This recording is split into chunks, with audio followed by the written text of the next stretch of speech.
তেল দিয়ে আগে পটল ভেজে নেব।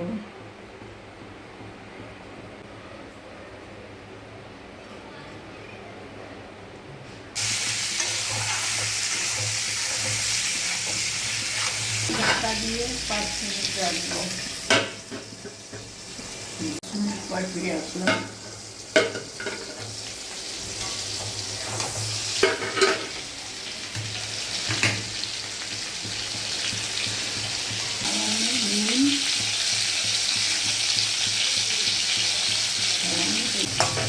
আলুটাও 5 মিনিট ঢেকে রাখবো। দেখি কি হলো।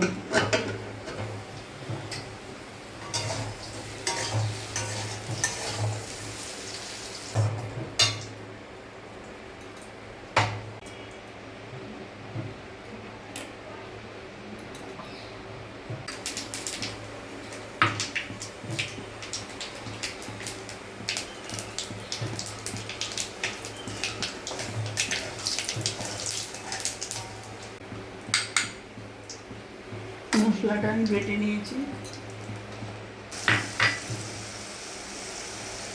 নুনটা দিয়ে দেবো।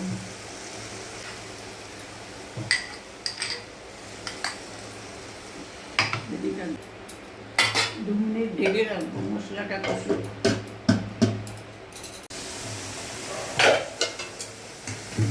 2 চামচ টক দই দিয়ে দেবো।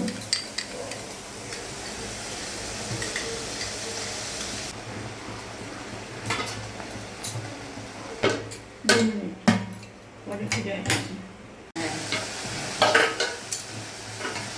মশলাটা কষানো।